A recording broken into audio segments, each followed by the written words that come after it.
We all know that digital transformation is high on the agenda at the strategy level of all EU countries.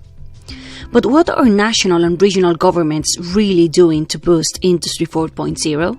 Are there any common action points or initiatives that can be transferred and adapted between European countries to generate new business opportunities? And most importantly, what is the role of clusters within the global digitalization process?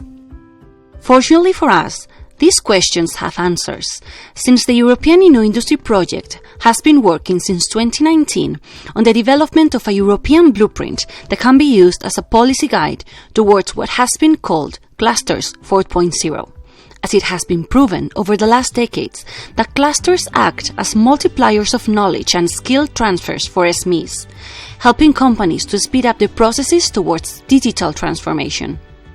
However, in order to achieve a real and effective smart transformation of the European industry, for INNO Industry partners, it was important to have a common starting point by sharing experiences in the design, implementation and monitoring of cluster and digitalization policies.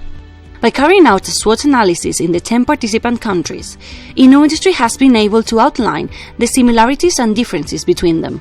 By identifying the strengths, weaknesses, opportunities and challenges of Industry 4.0 policies, we are presented with a very heterogeneous landscape of policies that can be transformed into opportunities for improvement. Strengths: alignment of smart specialization strategies with other initiatives. Involvement of stakeholders in the development and implementation of strategies and funding programs. Triple helix cooperation through ecosystems. Strong role of industry in the innovation system and clusters, bottoms-up approach driven by the demands of the industry. Good monitoring system for clusters and cluster management organizations.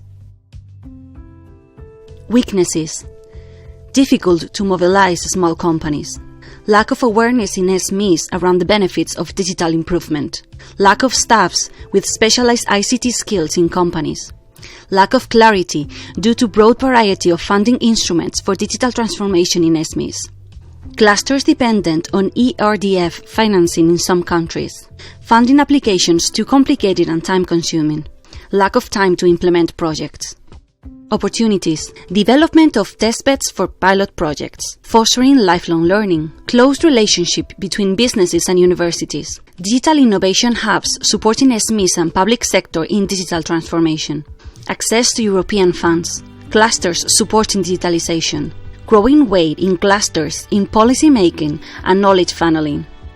Threats: lack of knowledge for digital transformation in top-level management, lack of competencies and resources for digitalization, brain drains, people leave in rural areas to cities or leaving the country, world economic downturn, Brexit, cybercrimes, reduction of structural funds.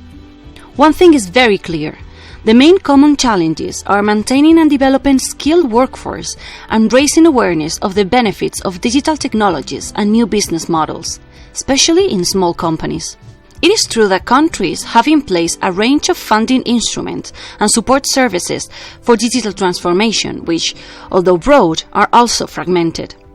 Clusters in INNO Industry partner regions offer various services to support companies facing these challenges. There is a growing importance of digital innovation hubs as new partners in the R&D ecosystem.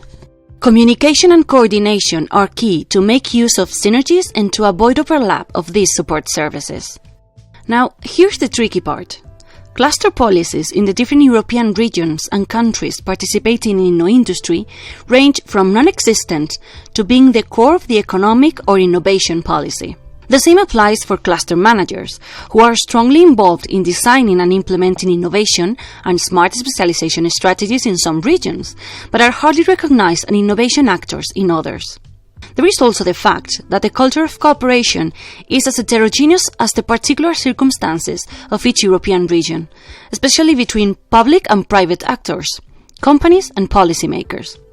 Now that this INNO Industry 4.0 landscape has been perfectly laid out by the INNO Industry partners, it is time to get down to business and work on how to increase the rate of clusters that develop activities to support the transformation towards Industry 4.0 through the improvement of regional and national policies. Do you want to read the full SWOT analysis report? Be sure to visit our website and you'll be up to date on INNO Industry's next steps.